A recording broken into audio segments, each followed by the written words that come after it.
Ladies and gentlemen, we're here. I'm part of the Kliq, isn't everybody? Yes! Yes! Yes! I got an idea, yeah. Beat up John Cena!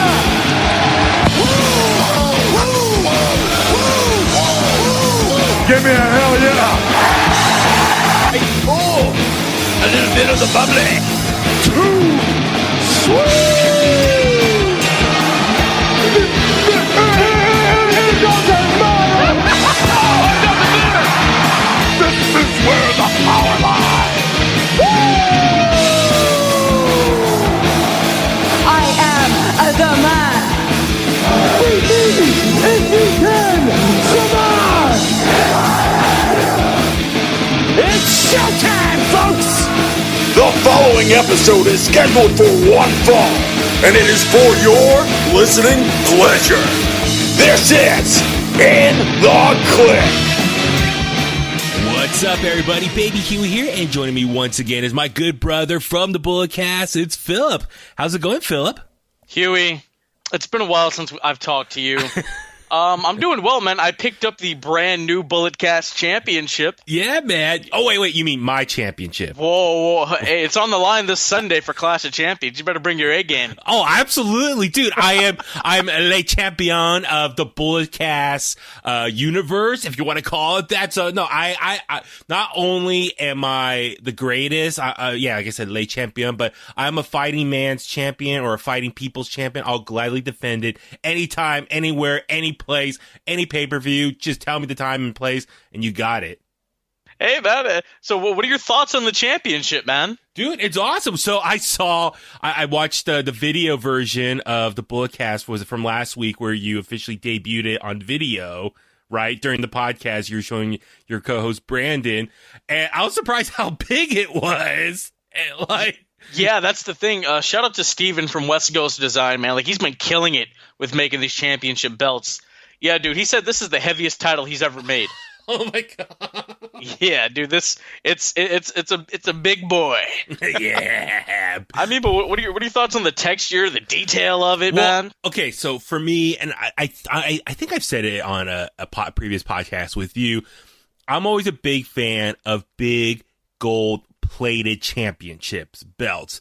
Like, for example, the current WWE Championship and Universal title, I get it. There's a lot of diamonds on there per se, but it's the gold that you see on there. It's mostly just used for like an outline. It's not gold plates. I'm a fan of gold plates. So obviously, growing up in the 80s and 90s, I loved the old Wing Eagle Championship and the Attitude Era Championship.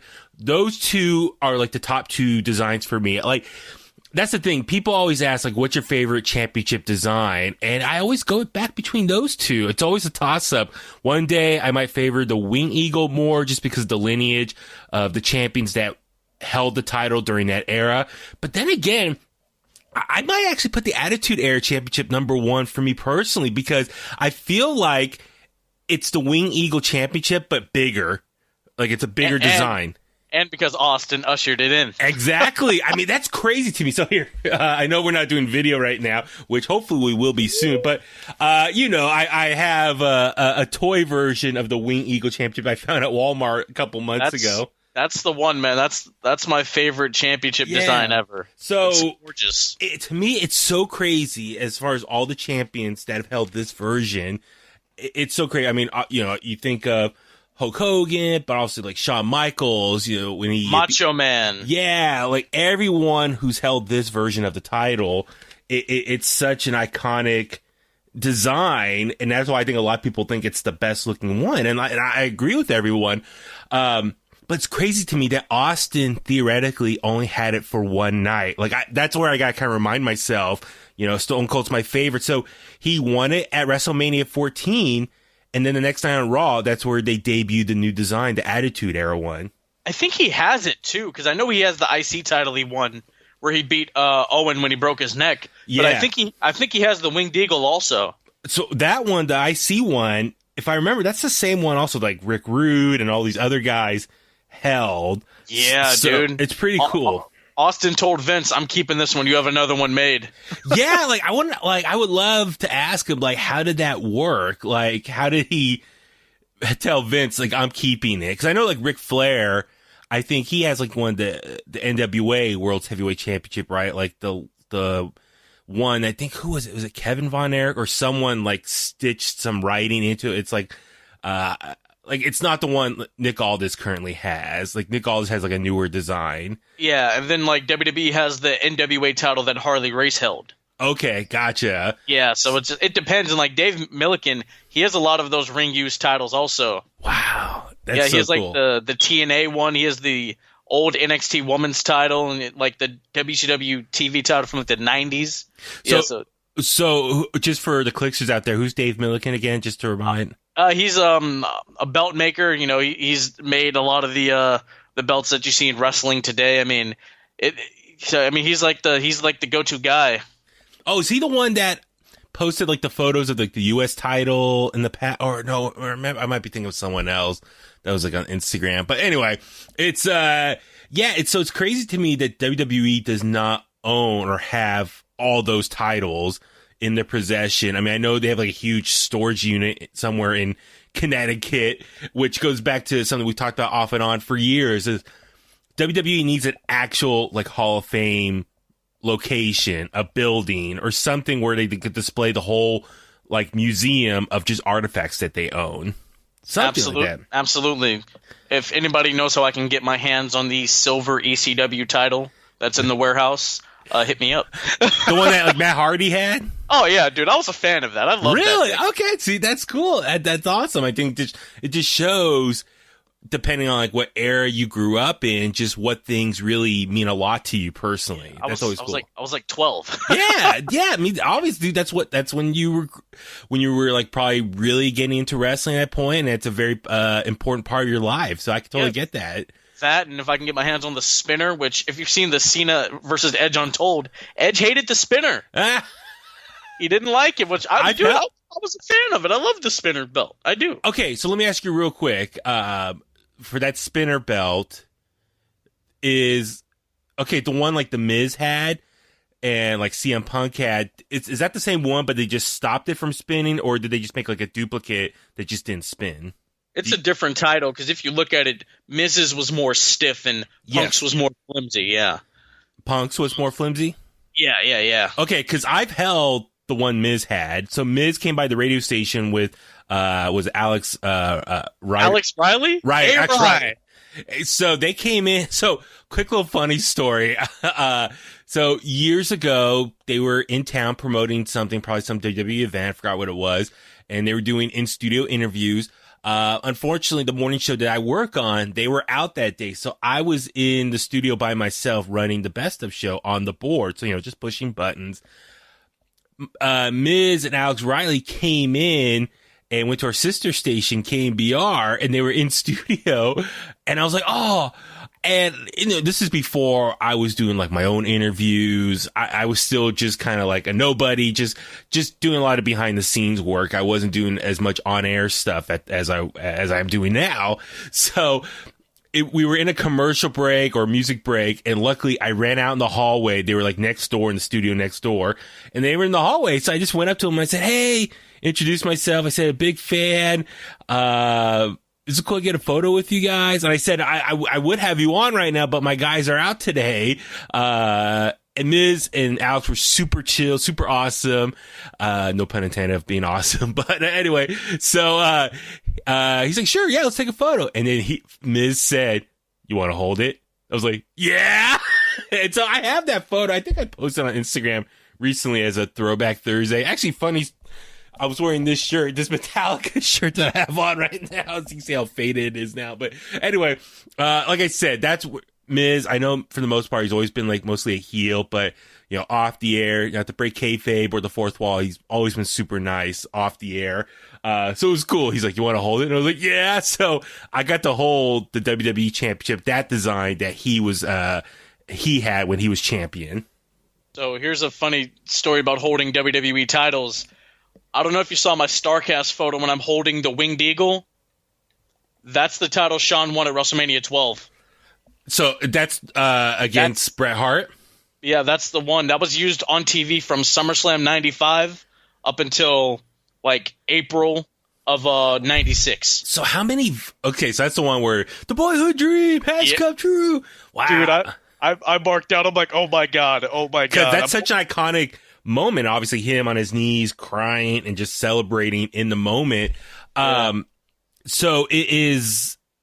So they obviously had different versions of the Winged Eagle, like duplicate models or designs. Because the dude was telling me when Hogan was champion, his name had to be stitched on the title. What? Hogan needed his name stitched on? My name's got to be on there, brother. Like, yeah, like I'm God. Like, what? That's okay, but so that's really custom for him. Yeah, there were like really different variations of it. So that's the one he held, and that was super cool for me being a Sean mark. But I guess to wrap up the belt talk, to the Bullet Cast title, if you look at the main plate, the circlage on the top and bottom, it's from the Oval IC title, which I'm a huge fan of that. Okay. And then the edges, the kind of rectangle edges on the sides, that's from the WCW US title that like Goldberg held and stuff like that. I wanted to combine those two titles together. Oh, the inspiration behind the look. Oh, that's cool. And you can check it out on Bulletcast's Instagram, right? You have some photos there. Have the Canadian flag because, well, you know. Yeah.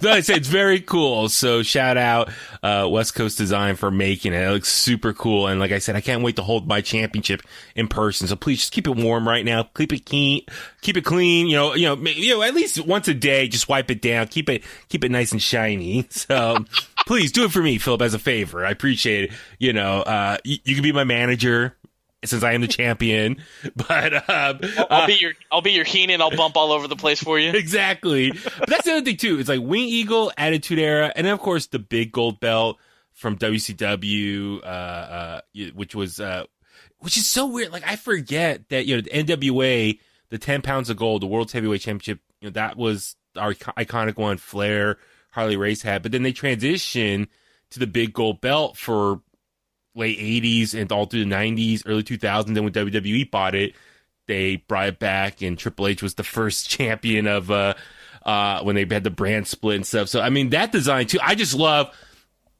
that it's just huge gold plates, like no pun intended. I mean, that's why it's called the big gold belt. It's just gold everywhere. The only problem is, like, from far away, it just looks like one big gold piece. There's not like you can't really see any of the detail.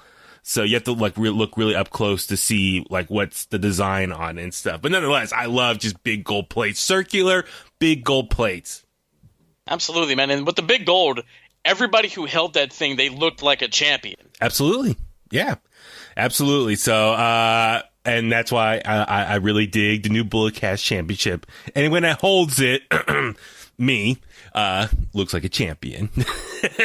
So, oh man, but yeah, Philip, it's so good to be talking to you again. You are a sight for sore eyes, as they said in, was it Back to the Future? It's been a minute since you and I have done the episode, but thank you again. It has, man. Thank you again to all the Kliqsters for joining us on this episode of In The Kliq. As always, please subscribe to us on Apple Podcasts, Spotify, Google Podcasts, and follow us on Facebook, Twitter, Instagram at In The Kliq as well.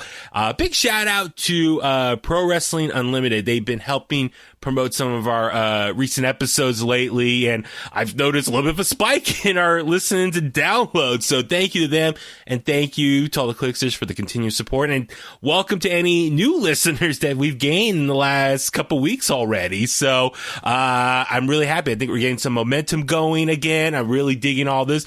And if you're new to In The Kliq and probably wondering like what we're doing here right now, so Philip, he is of course our AEW correspondent. So the focus of this episode of In The Kliq, we'll be talking everything AEW related. So unfortunately, I was extremely busy last weekend, a lot going on.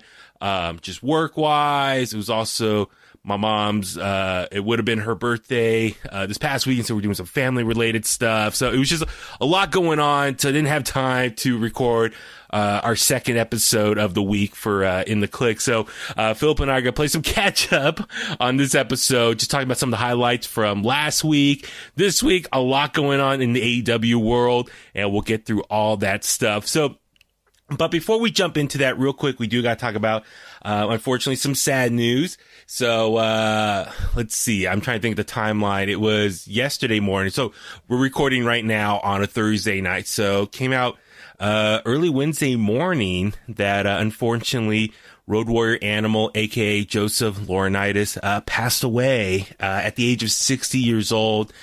And I mean, Philip, I don't know about you, but I mean, for me personally, that was very sad, very tough to hear. Just, real talk, I'm 36 years old. So growing up, as a wrestling fan in the late 80s, early 90s, I mean, I was a huge Road Warriors fan of Hawk and Animal.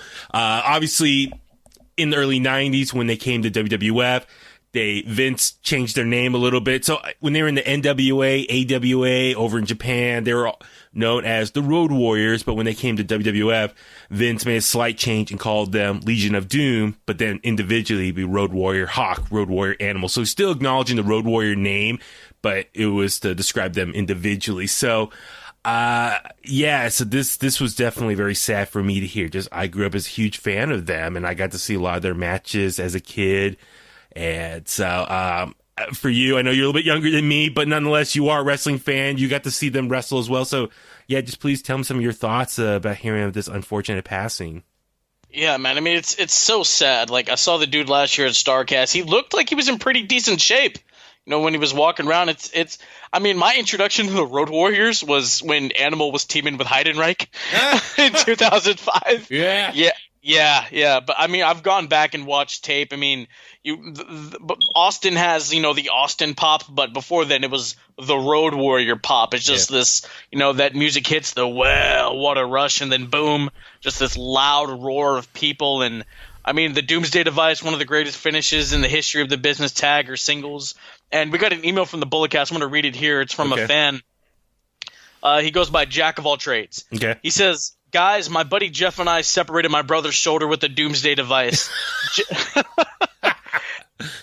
Jeff was Hawk soaring through the air, and I was Animal hoisting my brother on my shoulders. It was so cool until Mom came home. R.I.P. Animal, there will never be another. The Road Warriors ride again.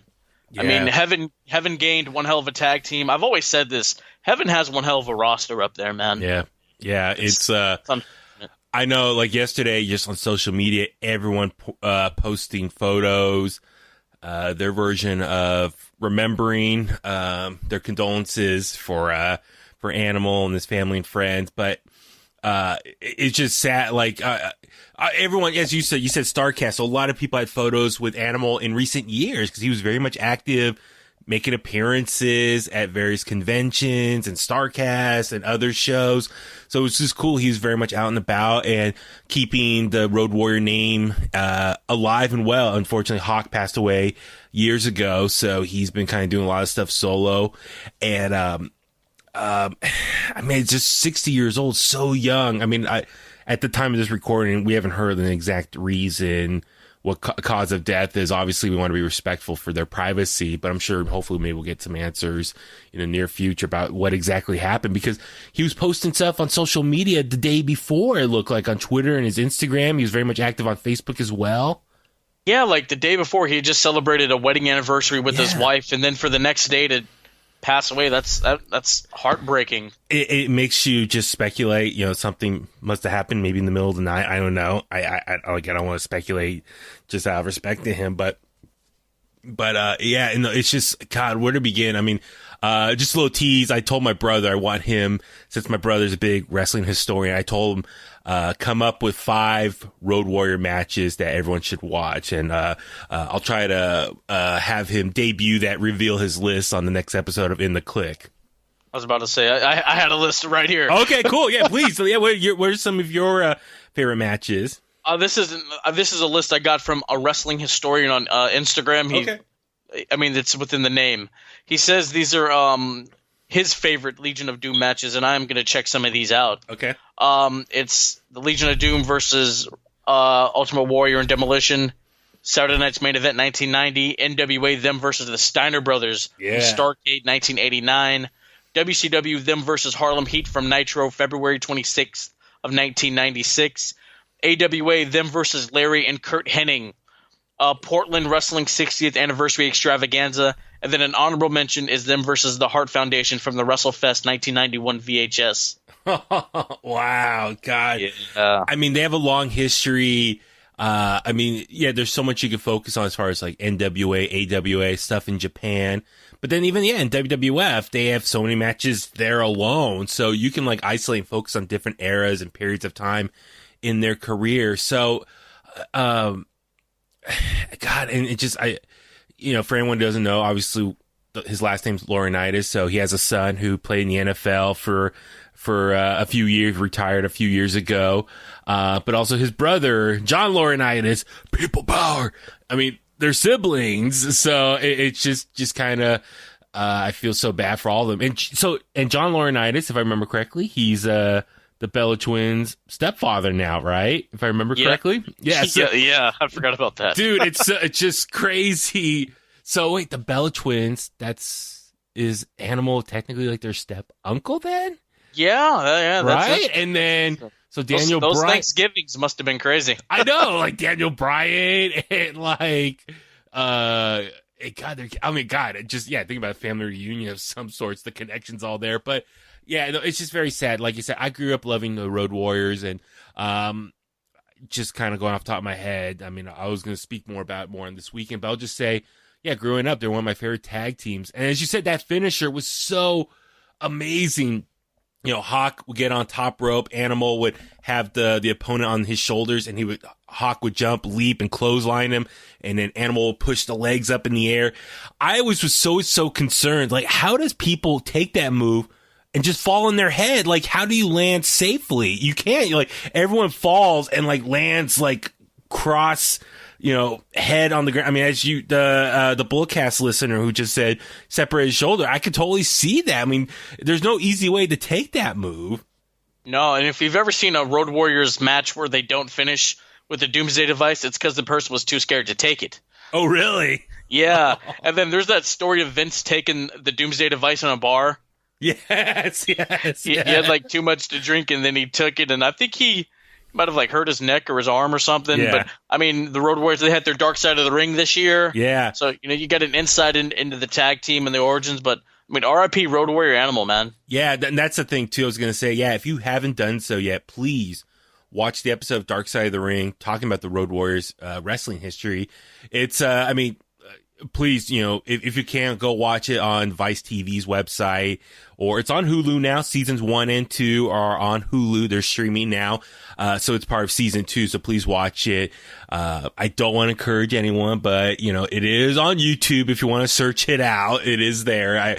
Cause a friend of mine was asking about it, and I told him to check it out. So, but please, if you can't, go through the proper channels, watch it on Vice or Hulu. Just that way it helps the TV show and the networks out. And that way confirms why they need to have a season 3, just more hits and downloads through the right channels. But yeah, no, that episode, I mean, unfortunately Hawk passed away, like I said, years ago, but Animal was alive for it, and so he was able to tell their story, him and Paul Ellering, and so it was cool. You watch that, and he's able to explain their history. So it was very cool that we have at least documented Animal telling his story about the Road Warriors. So that's very cool. And just the tributes online, just oh my God, just Paul Ellering, his tweet of saying goodbye to his friend, and Hawk is, I'm getting goosebumps just thinking about it, but he says Hawk is waiting for him right now up in heaven. So I was like, oh God. And then just people taking like action figures, and all the wrestlers who passed away had these action figures, and it looks like it's a heaven setting, and animals pulling up on a motorcycle. So just all these various tributes with action figures and toys, and the artwork. And it's just like, oh, Bret Hart as well. Oh, that's what I'll do. Maybe I'll look for some of the best tweets and stuff. But Bret Hart just saying, Animals up there with all the boys now once again. So, just like I'm getting, it's just sad thinking about it. But and you look at that 80s time frame, like Hogan and Flair are the only ones left. Yeah. I'm just trying to think who else as far as the older guys. It's sad. I mean, even Bret Hart in many ways is the only one left of his generation. I mean, so yeah, there's like Hogan, Flair's that era, Bret Hart's era in the middle right there, and then like Hall, Nash, the guys from like the 90s, Sting, all that. So yeah, we're at this weird period of all these guys are just unfortunately passing away still, and it's just sad. But yeah, the Road Warriors itself, they were just badass, awesome, big tag team. Come out, when they were in NWA, come out to Black Sabbath's Iron Man, and the crowd would just pop, but like they were just big monsters and tear everyone apart. So, but yeah, please do yourself a favor, watch some of those matches that Philip just listed off a second ago. So, R.I.P. Road Warrior Animal. Thank you so much for all the great wrestling memories. So, all right, let's go. Let's turn things around a bit and let's go ahead and jump in and talk about AEW from the last couple weeks. So last week, we'll just touch on just a couple of the highlights from last week's episode, Dynamite. First things first, we gotta give a big shout out to our boy, Bay Area native, Will Hobbs. It was officially announced before Dynamite last week. They had the special All Elite graphic made. Will Hobbs officially signed with All Elite Wrestling. So Phil, please just give me your thoughts, and yeah, big congrats to Will Hobbs for officially signing with them. I'm so happy for that dude, man. I mean, he's been on the Bullet Cast and just a class act. I mean, at every show, he's shaking hands with everybody. He'll go up and talk to you and chop it up with you for a little bit before or after his match. I used to watch that guy with a blue mohawk wrestle in the APW garage as Will Rude, and to come up to where he's at now, man, that's awesome. I'm incredibly happy for that dude. Yeah, it just shows, hard work does pay off, and when your time comes, take advantage and jump at it. And we talked about Will Hobbs quite frequently in the last couple months, just because he's been making a lot of appearances for them. You're starting off kind of as like security for Britt Baker, and then having matches on AEW Dark, and then having an appearance at the Casino Battle Royale where he dominated really well there, and now officially signed. And then, well, as we saw last week's episode of Dynamite, he had a pretty high, oh my God, like not high power. Why am I totally spacing? But a high spot. Like a high profile. Thank you. High profile angle.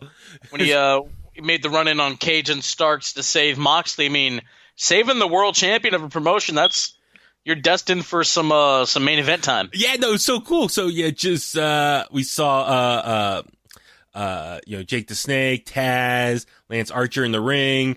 And they were kind of more or less deciding that they're going to work together. And as you said, Moxley comes out to accept the challenge, but Starks and Brian Cage jump him. Will Hobbs comes out, like I said, makes a save with the chair, beats him up. Moxley, and listen, Moxley, I know he's from Ohio, lives in Las Vegas. He's probably doesn't spend too much time in the Bay Area, doesn't know all the cities and different parts of the Bay Area.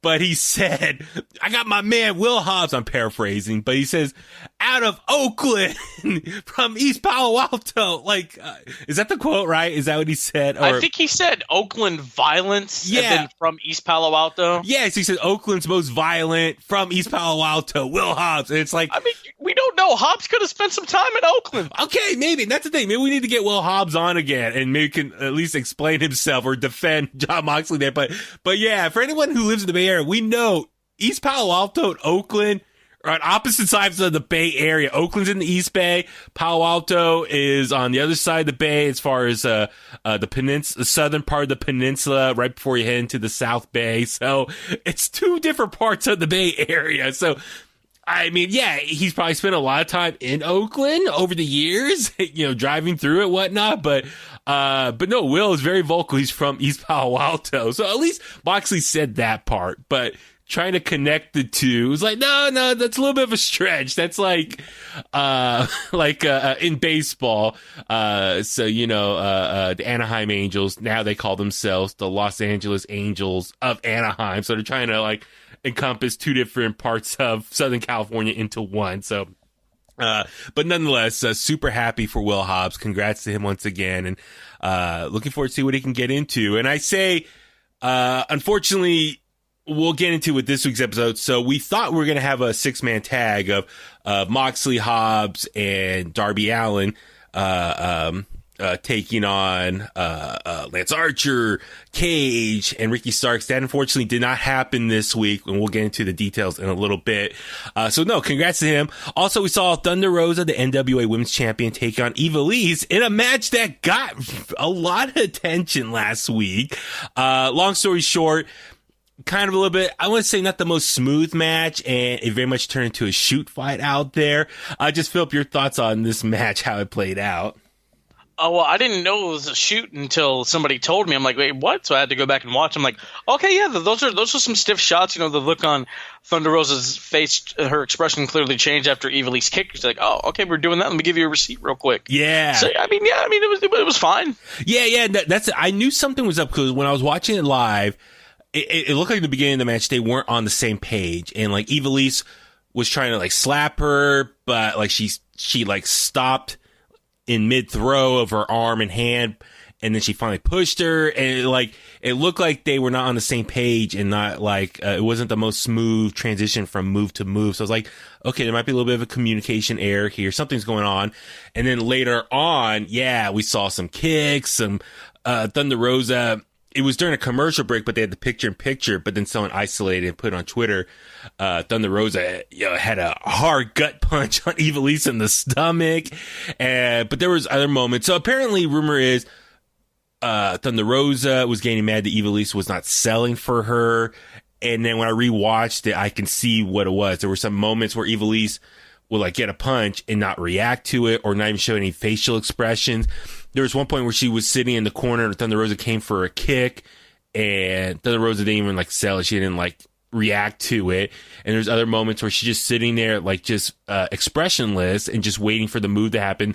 I even retweeted a couple. If you go to @In The Kliq on Twitter, you can see Evilise. She's just like sitting there, and Thunder Rosa puts her arms around her, and what do you call it, where you Philip, where you put your arms under them, full Nelson. Yeah, full Nelson. And Evilise is just sitting there kind of motionless and just throws up her arms and acts like she doesn't want to be there. So there's moments in the match where she's not showing a lot of expression, not reacting to what Thunder Rosa is doing to her, and just sitting there just as if she's just waiting for the next move to happen. So I don't know. It sucks. So, I mean, and when that happens, we know wrestlers will react and start, slapping and punching and stretching their opponent as a way of like, wake up, like get into it. Like we got to match it. We got to entertain these people. So I feel bad for Thunder Rosa.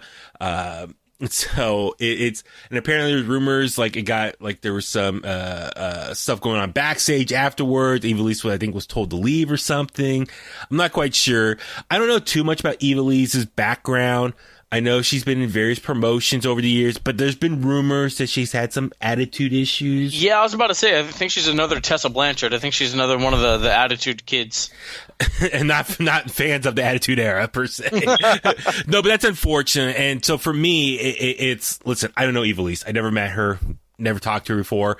But when I see that and hear that, it's like, Evilise, am I correct, Phil? She's not officially signed with AEW, right? Like, she hasn't had the official little All Elite graphic made. No, she's just there on like an appearance by appearance basis. So that's my thing, man. It's like, listen, I don't know what her goals are or what her plans are, but we're in a pandemic and people are looking for jobs. And so I don't know if she wants to be with AEW full time, but nonetheless, kind of be on your best behavior if you want to get a contract from someone. So that's just my little advice for her.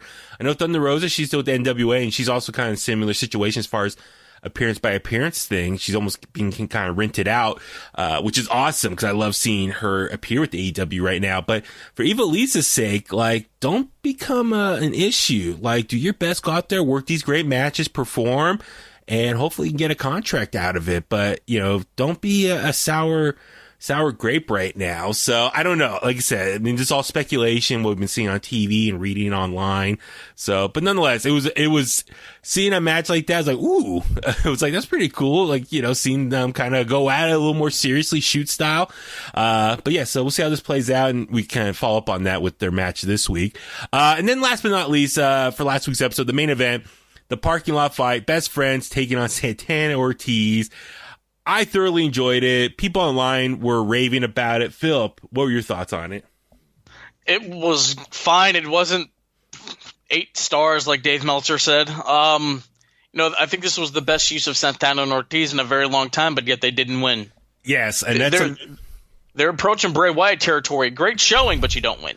Yeah, and that's something we talked about quite frequently on the last handful of episodes of this podcast, as far as they go out there, they cut a great promo, they put on great matches, but then they're not winning. So they're kind of losing their momentum as a legit threat in the tag team division, which is arguably the greatest tag team division in all of pro wrestling in the world. So you worried that are they going to become really, they're just going to fall to the sideline and all these other teams are just going to go past them. So you don't want to see them become obscure in that sense. No, but overall, the match itself was very fun as far as the cars in a circular setup out there, and then the members of the roster standing alongside cheering them on. I thoroughly enjoyed it. I thought it was great. A lot of great spots in this match. I think was it Jerry Flynn, right? The ECW legend. Jerry Lynn? Jerry Lynn. Why is that always Flynn? Jerry Lynn, excuse me. Jerry Lynn, he helped kind of plan this match out. But I love that they had weapons kind of spread out all over the place. They were using different cars. They were using hoods of the cars to attack on each other, jump on each other. It was very fun. And it's definitely one of the, I think, the better street fights of all time. But I know a lot of people say, it's the greatest one ever. I was like, whoa, hold up. Like, it's not Eddie versus Cena. Let's calm down. Yeah, it's like, listen, I know there's always these type of matches. There's always a recency bias. Like, it's fresh in our minds. But, take a step back and, you probably haven't seen some of these other street fights in a long time. So, it's definitely in the conversation, but it's definitely not the greatest one. But I had so much fun. And then the very end, we saw Orange Cassidy jump out of a trunk, which actually, if you watch it closely, Chucky T, he's on the ground and you see him like pressing the key button. Cause at first when I saw, I was like, who opened the trunk? How did Orange Cassidy get in there? But then I watched it again and you see Chucky T as he's laying on the ground. He hits the button on the keys, like he's frantically pushing it. And finally, Orange Cassidy, the trunk opens up and he jumps out from it and helps out his best friends and beat up Santana Ortiz. And then they get the victory. And then shout out to Trent, who took that spot on the front glass. His back was all cut up and bleeding. And the finish as well was also awesome. But then they walk off, the three of them, and then Sue comes up in a new white minivan, Trent's mom. They jump in and she drives off, stops, rolls down the window and flips off Santana Ortiz. And then they drive off and that ends last week's episode of Dynamite. So very nice bow to wrap up that storyline, that feud there, especially that episode of Dynamite. So very cool. And a lot of fun. So that was a very fun match. And looking for me, that really got me fall in love again with Best Friends, because Best Friends were like, they've been around, but now it's like, okay, I'm digging Best Friends again. They really kind of got my interest in them again. And unfortunately, the opposite for Santana Ortiz, they're kind of losing their momentum right now overall in this tag team division. Also, so this week on Tuesday night, there was a special late night Dynamite on TNT. They were calling it Late Night Dynamite. It came on right after the NBA playoffs were done for the night. Kind of like a special one-off. I guess, Philip, from my understanding, was just kind of take advantage of probably the big audience that tunes in ratings-wise to watch the NBA playoffs on TNT. So it was a special hour-long episode here.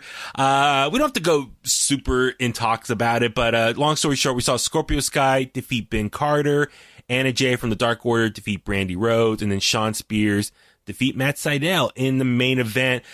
Just overall thoughts on Late Night Dynamite for this week. Glorified AEW Dark. Yes, exactly. I was watching this. I was like, it just feels like Dark as far as they didn't have, I believe, no fans in attendance. It was just the roster around the ring like they have been. But Chris Jericho on commentary, he's always golden there, so that was fun. And then I thought the opening match was probably the best one out of all three. I don't know much about Ben Carter, but, UK wrestler, high flyer, very athletic, and I thought that match with Scorpio Sky was awesome. Like, Ben Carter, he was very much like hyper in the ring, full of energy, very athletic, doing all these big spots. But Scorpio Sky, the veteran and the very athletic performer himself, he was great at just countering everything being thrown at him. So it was a very entertaining match, and looking forward to seeing more from Ben Carter. Unfortunately, he did announce on social media today he has COVID right now, so he's going to have to quarantine and get over this over the next couple weeks. So unfortunately, he had some other bookings lined up he has to pass on. But so we wish him a speedy recovery. But yeah, anything else from Late Night Dynamite you want to mention? Ben Carter, that guy's going to be a star. He reminds me of Brian Kendrick. Yeah. Oh, yeah, absolutely. So looking forward to that. And I hope they do this more often. I would love to know what's their filming schedule. Like, when did they film this episode of Late Night Dynamite? Because Dark, like this week's Dark was like an hour and 40 minutes. So it's like, I know they try to film 2 episodes of Dynamite every other week. So like what we saw last night was live. And then I don't know if it's today or last night. They film next week's episode of Dynamite. And then they film, I was like, when did they record Dark? Because Dark, like I said, is almost as long as Dynamite, and then recording Late Night Dynamite. So do they spend like 2 or 3 days just filming a bunch of stuff in the can and just release them over the span of a couple weeks? So I would love to know like the production details. That's just the wrestling geek in me wants to know about that stuff. All right, let's jump into this week's episode of AEW Dynamite. So we'll run through all the highlights from this episode. So Philip, just kind of your initial thoughts from this week's episode. It was decent. It was fine. There were some things that did make me chuckle, like the Isaiah Cassidy saying that he's going to make Chris Jericho his Le Champion bitch. Yeah. MJF and Chris Jericho, their little interaction together, I thought that was pretty funny. And yeah, I mean, that's really it. We saw a big return. Yeah, absolutely. So I'm with you. Like, some highlights, some lowlights as well. It's like, and this is something I just kind of noticed. I forgot where I heard this, but Dynamite or AEW in this pandemic area, since they've been, pandemic era, I should say, as far as when they've been working at, Daly's place in Jacksonville, it's like the episode that's live has, a lot of mishaps. But then the second episode, the following week that they pre-record, that's usually the better episode. So I don't know if they're able to edit stuff better and make it more smooth.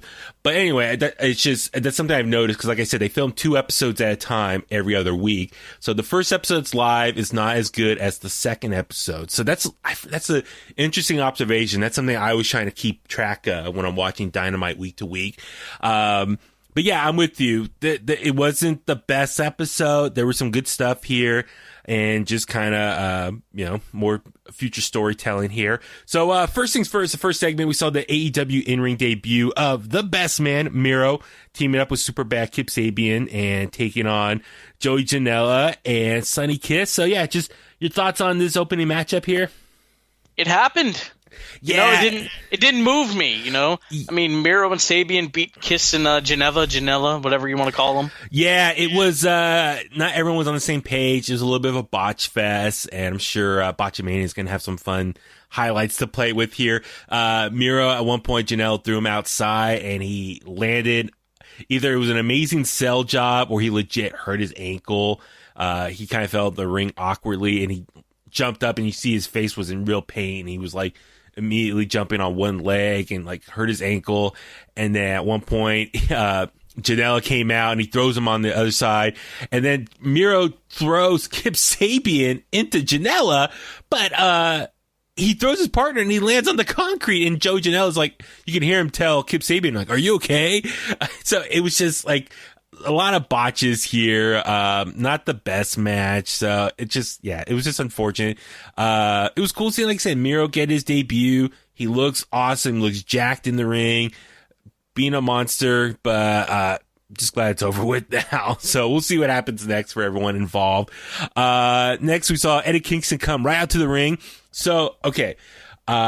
Before Dynamite happened, it was announced, Lance Archer went on Twitter to announce he tested positive for COVID-19. And he explained, I guess, a family member of his, was around a friend of theirs who had COVID. And this person was driving, this family member around, taking their dog to the vet, and unfortunately was exposed to COVID-19 and then passed it over to Lance. So he tested positive. He wasn't on the show this week, and I'm sure he's going to spend a couple weeks at home to recover as well. So speedy recoveries to Lance Archer. So the main event that we thought we were going to get didn't happen. So as a make good, it was announced Moxley was going to defend the title against Eddie Kingston. And it actually works out because Eddie Kingston for the last couple of weeks said he wasn't properly eliminated from the Casino Battle Royale, so he deserves a title shot. Which is actually true. You can go back and watch it. He never actually went over the top rope. Exactly. He was on the apron, and then he got knocked off because of the snake and all that other BS. But yeah, I mean, I think his promo was very good. You know, Eddie Kingston's a great talker. Mm-hmm. Watch his stuff in the NWA going up against the Pope. He here said, Moxley and I, we used to be cut from the same cloth, but, you know, he sold out and went to the land of sports entertainers, which, you know, shot at WWE and their lingo and jargon. And, you know, Moxley just came out and stared him in the face like, okay, all right. I don't think Moxley cut a promo after this either. He's just like, dude, I'm going to whoop your ass tonight. Okay, let's do this. Yeah. So I thought it was great recovery, and I'm glad they were able to kind of come up with this on the fly. I just feel bad overall for Will Hobbs because just got signed. Last week he was on this high of being signed. Everyone here in the Bay Area was showing him a lot of love. Everyone online, just across the wrestling family in America and everywhere else, was showing him a lot of love. So it was going to be cool. He was going to be in the main event of this week's Dynamite with the champion, but unfortunately it didn't happen. So hopefully they do a make good at some point for Will Hobbs. Like I really want to see him on a main event, an episode of Dynamite. So, but nonetheless, Kingston, Moxley, cool. Love this segment, kind of get everyone hyped up. You know, since it was announced last minute, this was a way to kind of get hyped up for the end of the show. We saw Hangman Adam Page take on Evil Uno of the Dark Order. He got the victory. Kenny Omega was on commentary once again, just kind of poking the bear.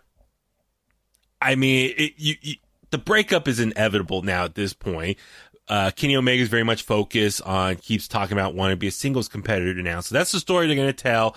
I just don't know when he's going to officially attack Heyman and Adam Page to really solidify that they're done, no longer a tag team. So we'll see how this goes. Even once again, as the match is over, Kenny Omega dashes out away, runs out through the tunnel. So yeah, we'll see when this plays out. Tony Schiavone this time around. Yes, Philip? I will say this, Evil Uno, his finishing name needs to be Draw 4. Wow. Or wild card or something. Yes. But real quick, also, we saw Tony Schiavone backstage, looking to interview the Young Bucks, and he talks to Matt Jackson, and he was a little worried because he saw what happened to, Alex Marvez last week, get the super kick. But Matt Jackson comes out and says, no, man, it's all good. Like, I'm not going to attack you. We like you. We know you. So they're talking, but then he takes his cell phone, takes Schiavone's cell phone and just smashes it against the door. I was like, oh, man. But then he gives him a bunch of money. So I like how the Young Bucks are being dicks or, quote, being edgier. But every time they do something, they immediately pay it off. So I think it's kind of a cool move as far as, yeah, we do what we want. We got the money to back it up. So, like, they have the freedom to be obnoxious and then pay for it. And so it's kind of cool. It gives them that extra bit of power. And then next up, we saw the TNT Championship match. We saw the Exalted One, Mr. Brody Lee of the Dark Order, taking on freshly squeezed Orange Cassidy. And man, this was a pretty hard-hitting match, Philip. How about you? I like this. You know, they had me believe that Orange Cassidy was going to win for a second. I really did think so. I'm like, oh my God, he's going to do it. I mean, he's taking out all these members of the Dark Order. And I liked his, whenever Brody Lee would go for the discus lariat, he would just fall right down, kind of the lazy, just fall down. It reminded me of when Okada would go for the Rainmaker on Kenny Omega, and Omega would just collapse due to exhaustion. But yeah, in this case, Orange Cassidy's laziness. I really did enjoy that. But all in all, Mr. Brody Lee, he wins. He retains the championship of America's Greatest Network. And then, yes, the return. Oh my God, of the American Nightmare, Cody Rhodes. So that's the big thing. It was like, yeah, this was a great match itself. And then Dark Order distracted Orange Cassidy, and I helped Brody Lee get the victory. Brody Lee's been awesome. I don't know about you. I don't watch Being Elite on the regular basis, but I guess on recent episodes, Brody Lee and the rest of the Dark Order have been very entertaining, and I think have really add a whole new layer to their characters and their personalities. So I'm going to try to get back to watching those on the regular, because it really sounds like you need to watch Being Elite to kind of see some of these extra storylines, and it really helps you get emotionally more involved and caught up in these characters on the roster. So apparently Brody Lee's been awesome on there, and everyone's been very funny and entertaining. But nonetheless, got the victory here, retained the title, but the music or the whole place goes dark and we see this music playing and I'm like listening to it. I'm like, that kind of sounds familiar. The music, a little bit of a different tone. And then sure enough, it's, Cody Rhodes makes his big return, comes out, dark black suit, got like a little chain hanging over the chest, very styling, profiling. But the biggest takeaway, he dyed his hair black again or dark brown. It looked very much black in this case, but, Philip, you look very, upset. I'm a strawberry blonde Cody Rhodes. I do, man. I liked bleach blonde Cody. I was digging it. Dude, it's interesting. And, shout out to Tim from Pro Wrestling Unlimited. He tweeted out, it's so weird. Like, we saw Cody for what? A decade in WWE with dark hair. Like, we've seen him with it for such a long period of time, but yet on last night's episode of Dynamite, it was very shocking to see him with dark hair because in the last couple of years, we've seen him with blonde hair. So it was, even though it theoretically should not be that shocking, it still was very surprising. I talked to Cindy from NoDQ.com and she said he looked like a vampire. A vampire? Well, yeah. I guess because of the darkness, but I don't know, man. I kind of like this, you know? The Dark Order, they brought a darker, edgier side to Cody Rhodes. I mean, this guy used to be the Prince of Dark Matter when he was Stardust. Yeah. You know, maybe tapping into that a little bit. Well, that's the thing, too, is I don't know if it's still for sale right now, but for like 24 hours, there was like a Death of the American Nightmare shirt on ProWrestlingTees.com. It was Cody Rhodes' symbol, but covered in red, and it was like bleeding blood type look.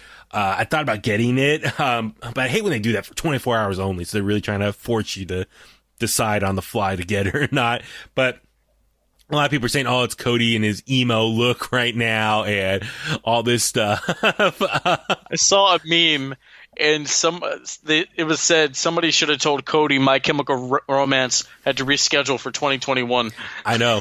I'm bummed. I thought I was going to see My Chemical Romance this year. I got to wait next year. So I'm with you, Cody. I'm with you waiting on that tour.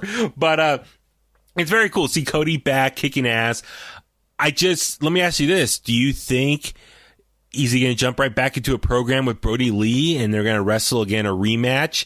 And do you want to see Cody win and get back the championship? Or do you think Brody Lee needs to keep it?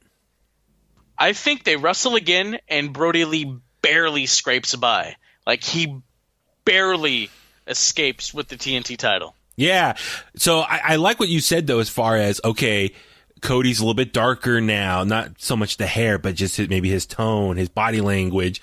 Because being against Brody Lee really changed him. That beatdown he took, 5 weeks ago? I can't believe it's been that long now. But it was on that Saturday night edition of Dynamite, the same weekend as TakeOver and SummerSlam. But it changed him. So I was like, oh, wow, kind of similar as far as like the Fiend Bray Wyatt on WWE. Like, I was just about to say that. Yeah, if you challenge him or take on him and lose, you become a changed person. So I like that type of storyline. Hopefully it's just Cody and they don't do that for everybody, because then people are going to be like, oh, you're copying WWE. Yeah. You take all their talent and you're going to – which you can never please anyone. Yeah, I know. It's wrestling fans. You can never please them.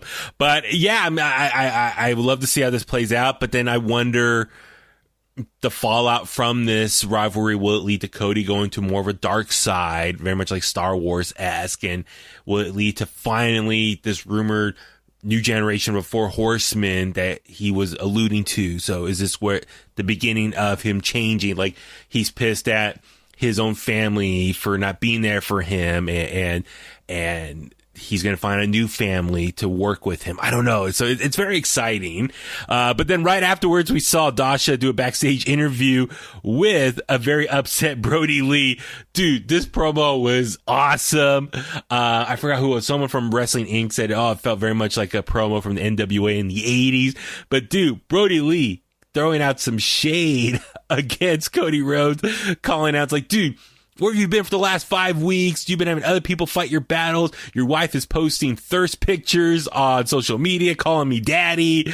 Like, dude, his promo was awesome. And like, God, Brody Lee has turned to such a gem. Like, who would have thought, like, when he initially premiered or debuted with AEW, like, oh, Leader Dark Order kind of looked a little cheesy, but now, in that time, the last 6+ months, he's really come around as like probably one of the favorites or most popular characters in AEW. It's amazing. Absolutely, man. I mean, Luke Harper doesn't exist anymore. Yeah, so I don't know if I told you this or I told this publicly. So years ago, I was at WrestleMania here in the Bay Area, WrestleMania 31, and we were at Access, Jimbo and I, and we were going around trying to do some interviews on the fly with some of the wrestlers at their signings.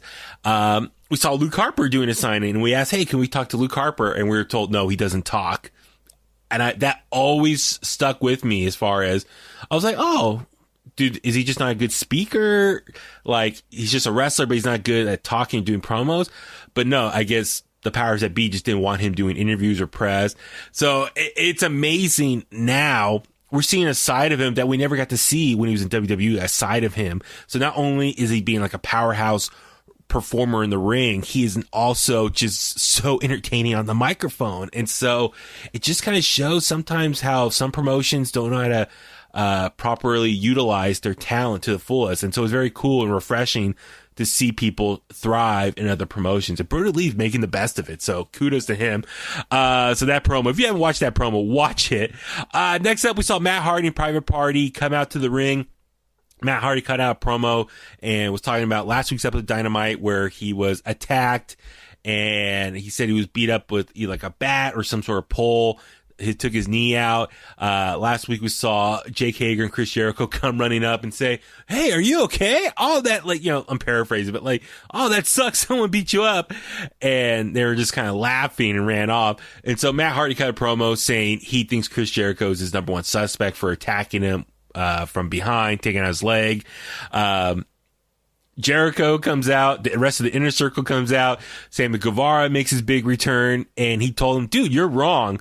Like, if I'm going to attack you, I'm going to attack you in front of you. You're going to see me coming. I would not attack someone from behind like that. So it's not me.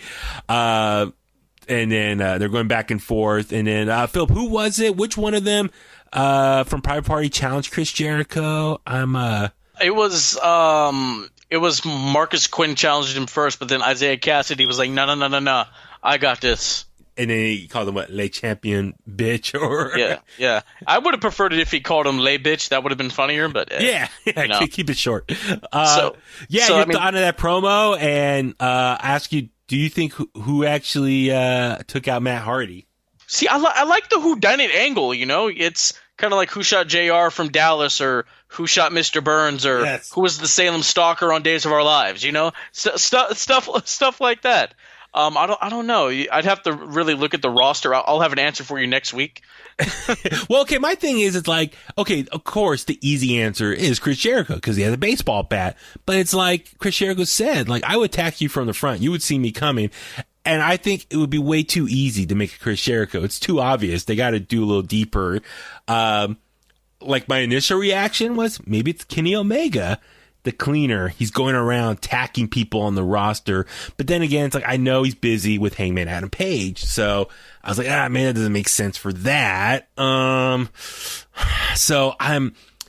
then the thing that's also interesting was, so when Private Party were on the ground last week trying to help Matt Hardy, and I forgot who was it? Was it Marvez or someone came up to the microphone and said, hey, what happened here? And they didn't have an answer for him. They're like, I don't know. Like they kind of were trying to play it off like they had no idea what happened to him, even though I think they were allegedly trying to say that you were with him. So I don't know. I wonder if it was a member of Private Party and this is their way of breaking off from Matt Hardy and maybe potentially going heel. I don't know. I mean, maybe Private Party, by turning heel, this will kind of elevate them and change up their character a bit and maybe get more screen time that way. I don't know. But yeah, we'll have to wait and see how this plays out. But yeah, it's very much whodunit. And my thought, as you said, Dallas, who shot JR, and then also Mr. Burns from The Simpsons. But remember Enzo and Cass did this as well a couple years ago? And Cass was the one who attacked Enzo. So kind of very similar, that type of story there. Which is fine by me. It's always that mystery, that element of surprise. It's always good. Next up, we saw FTR along with Tully Blanchard come out to the ring. Kind of an awkward segment with Tully Blanchard.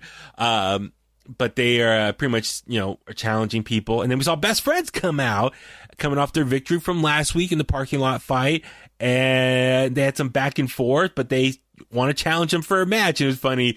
FTR was telling Trent, like, your mom can't come help you now. And FTR said, like, they're willing to challenge people. It was a 20-minute max match, and if the match ends with no decision, FTR still gets a victory. If I remember correctly. The 20-minute brush with greatness. Yes. Yeah. So once 20 minutes has elapsed in the match, if you haven't beaten FTR, then they automatically win. Yeah, good for them. So in this situation, I mean, best friends sacrificed their bodies last week. So I think it's cool that I think it's very cool that they've jumped up and now get a title opportunity here. And so, yeah, I mean, for FTR, that's their next opponent right now. That's cool. So, I'm digging that. So I don't know if when's that going to play out, if it's going to be next week or in a following episode, if they're going to build up to it, maybe for the next pay-per-view. I'm not quite sure, but okay, that's going to be, I think, an interesting matchup here. And then a couple things left from this week's episode of Dynamite I want to touch on. So, we saw the AEW Women's Champion, Hikaru Shida, and the NWA Women's Champion, Thunder Rosa, team up here to take on AEW's Women's Tag Team Cup winners, Ivelisse and Diamante. And so this is definitely a continuation from last week's episode that we talked about with Thunder Rosa and Ivelisse. And Thunder Rosa is teaming up against her opponent from All Out in Shida. And I really enjoyed this match. Philip, how about you? What you think of this matchup here? Oh, I thought it was pretty good. It looks like everybody was on the same page here. Yeah, thank God. Thank God.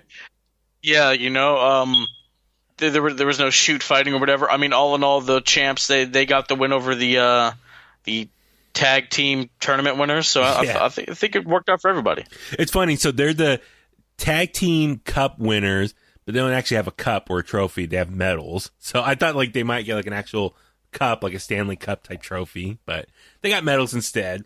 And like, I guess that's cool versus like maybe tag team titles, like a championship belt or something.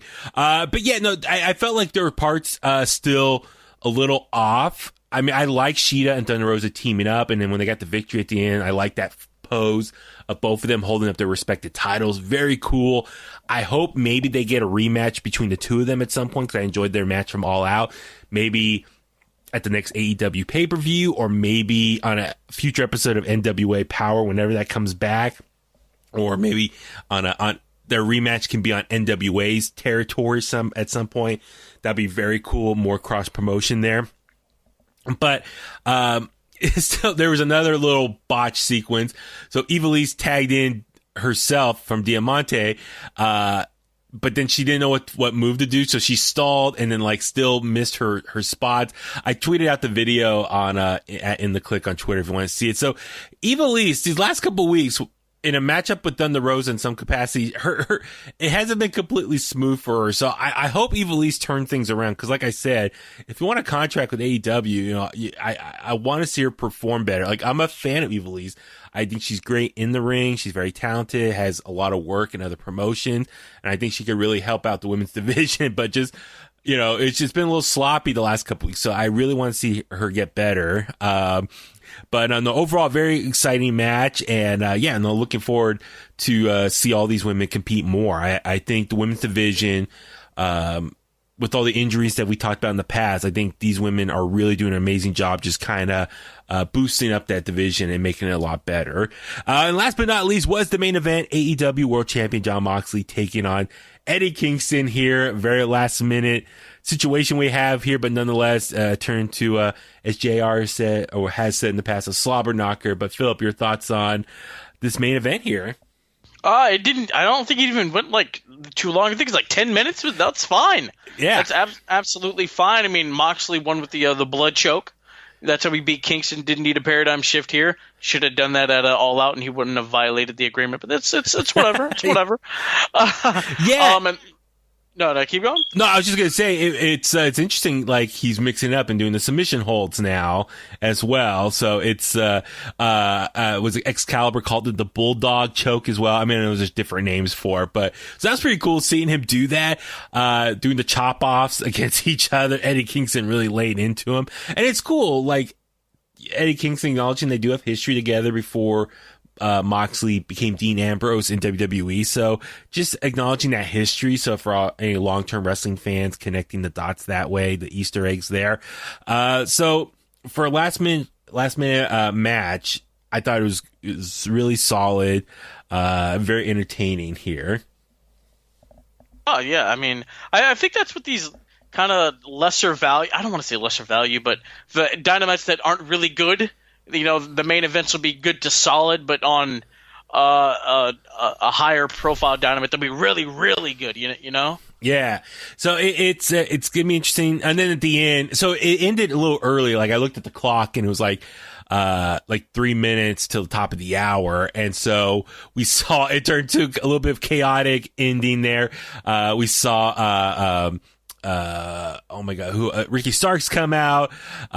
We saw, Will Hobbs come out. Dude, Will Hobbs with that, oh my God. Spine Buster was on Ricky Starks. I'm trying to remember. I think it was on Ray Phoenix. Oh, Ray Phoenix. Yeah. Excuse me. Yeah. Dude, that is so awesome. Like, I mean, growing up, Arn Anderson always had the best spine buster, but dude, Will Hobbs, he might be my new favorite now in current times. Like, not enough people use that move. Like, that move always looked awesome to me. Like, growing up, I've always been a huge fan of power bombs, spine busters, like these big moves where you lift someone up and just slam them to the ground. Like, I love those type of power moves versus like some of these high flying spots. That's just me personally. But yeah, it was great to see Will Hobbs. Yeah, man. I mean, that reminded me of like one time Hunter was wrestling Rey Mysterio and he just had him up there and just dropped him. I was like, oh, that was really cool. But then I guess the Kingston family, they come out there and dismantle Hobbs and Mox, and then Darby Allin makes a run in, but he gets dismantled too by Ricky Starks in the skateboard. So I guess maybe next week, because we still have 3 weeks until Archer's supposed to face Moxley, and he should be cured by then. So I guess next week maybe we get that 6-man that we were supposed to get yesterday. Yeah, that's the thing. So I'm just kind of looking up online. So on their Instagram. So yeah, a couple things. So this maybe kind of a make good. So Eddie Kingston's family is going to take on Darby Allin, Will Hobbs, and Moxley, which is cool. Yeah, it's a good make good since Cage and Archer can't be there, which is another thing. Brian Cage was not on this show tonight. So, or this week's episode, I should say. So it's just interesting. Some faces were not on this episode of Dynamite this week. So, people will speculate all they want about why is that. So, so it's cool. At least Will Hobbs still got to make an appearance in the main event during this melee. But yeah, the good guys, the baby faces were all laid out. So a little foreshadowing, I guess, their next matchup for everyone involved. So, can't wait to see. So, they're building it up. Moxley versus Archer for the 1-year anniversary of Dynamite, that championship match. Also, let's see. Also on October 7th, it was announced Chris Jericho's 30th anniversary celebration, which I'm excited for. But how are you going to do this as far as AEW doesn't have the rights to the majority of like the highlight footage of his career? Like the majority of his work, his body of work is in WWE, and of course they're not going to have access to it or be allowed to use it. So I wonder how they're going to actually have a 30th celebration of Chris Jericho. I think what's going to happen, maybe the Inner Circle is going to throw him like a big party, and maybe they can play like a video package of people talking about Jericho's career, and you can do what Dark Side of the Ring does, have like reenactments or something. That's the thing I saw was that Ryan Satin tweeted out like they should have wrestlers on the roster reenact his moments from his career. So maybe that's how they can have some fun with that. So like they'll have highlights of this last year of his time in AEW. I don't know if they can use any of the stuff from New Japan as well. But anything from WCW, WWE, are not allowed to use. It's all in the WWE's property now. Get some tape from Mexico when he was Corazon de Leon. Yeah, I was gonna say maybe some early stuff from Canada, but even some of the stuff in Canada, I think WWE has the rights to. So I'm sure, knowing AEW, Inner Circle, they'll probably have some fun with this and make fun of this because we've seen in the past, like, remember, God, what was it, 10 years ago, whatever, TNA try to do their version of like a ECW one night stand type of thing, like celebrate ECW's history, but they didn't have any of the rights to any of the stuff. They had some of the wrestlers there, but instead they had people cut promos or backstage interviews explain what they love about ECW without actually saying ECW. So they danced around it all night long. So I wonder if AEW, but the thing with TNA was they were trying to take things very seriously. So I wonder if AEW will be very lighthearted and goofy and make fun of the fact that they can't show any of Chris Jericho's body of work from the last 20 plus years in WWE. So like I said, maybe they'll have some fun parodies, reenactments with some of the wrestlers, just goofy on, and that's part of the charm. It's just them goofy on the fact that, yeah, Jericho, you've been in the business 30 years, but we can't show any of it, so we're gonna make fun of it in some way. So I'm looking forward to that. So the coming weeks for AEW, it's gonna be really exciting between Jericho's 30th anniversary celebration, the 1 year anniversary of Dynamite, also in October. So October is going to be really good. And that's also going to be on the road to their next pay-per-view in November, which is what, Full Gear? November? It's Full Gear, yeah. Bulletcast title on the line for that too, Hubert. You better be ready. Oh, I am ready. Like I said, just keep it shiny. Keep it shiny for me. You know, like I said, I mean, that I'm going to be okay, what is it?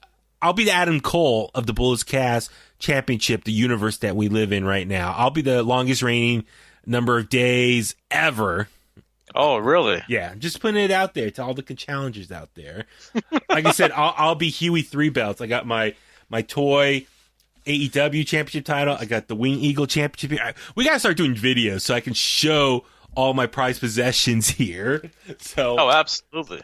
So it'll be a lot of fun. So, like once again, so this is another fun episode of Dynamite here. They're doing great things as always. And, fingers crossed, just a little foreshadowing. I might have an interview with someone from AEW in a couple weeks. So fingers crossed on that. We'll see how that plays out. I don't want to jinx myself. But just, please, another reminder why you need to subscribe to our podcast to be the first one to get the alerts on that. All right, Philip, let's go home for tonight. Where can all the Kliqsters online find you? Well, here we go. Heel, Heel, Antwine, Antwine, Twitter and Instagram. I'm on the Twitter. Bulletcast on Twitter, The Bulletcast on YouTube, The Bulletcast on Instagram. Complex Conversations, COMPLEXX Conversations, Instagram, Twitter, wherever you listen to podcasts. Chikle TV, CHIKLE TV, Instagram, YouTube, all that great stuff. And yeah, man, it's been a pleasure, Huey, being back on here. Sunday, hopefully you won't cry too bad when I beat you. Wow. To once again reclaim the Bulletcast Championship for a 10th time. 10th time. Is that the most title reigns? Yeah, Brandon's at 8. I'm at 10. Wow. I'm at 2. But it doesn't matter. Number of title reigns don't matter. It's the length. Right? Whoa. Then why have we been talking about 16 world titles with Flair for the past 15 years? Yeah, good point. That's the thing. That's the thing. Like, I'm sure there's a list out there. Like, Cena and Flair both tied for 16, but like, I think Flair like blows Cena out of the water as far as length. It's 21. That's the real record, 21. Number of title wins he has? Yeah. He had to leave into like New Zealand a couple times. That's right. Like him and was it him and Harley Race? Like back in the day before social media and TV was covering every single aspect, like they would like bounce the titles off each other every night. Like so, but it's like a title, like the length of title reigns. Like I'm sure Flair had longer title reigns than Cena. Cena had a lot of short title reigns, if I remember correctly. Just off the top of my head, I'm just guessing. I could be completely wrong. Please, Kliqsters, don't hate me for that. So, and I'm sorry, we're talking so much WWE on an AEW podcast right now. But so, I'm Baby Huey. Follow me on Facebook at Baby Huey Official, Twitter and Instagram at Baby Huey 83, at In The Kliq as well on Facebook, Twitter, and Instagram. Also YouTube. I gotta get back onto the YouTube, uploading some stuff there.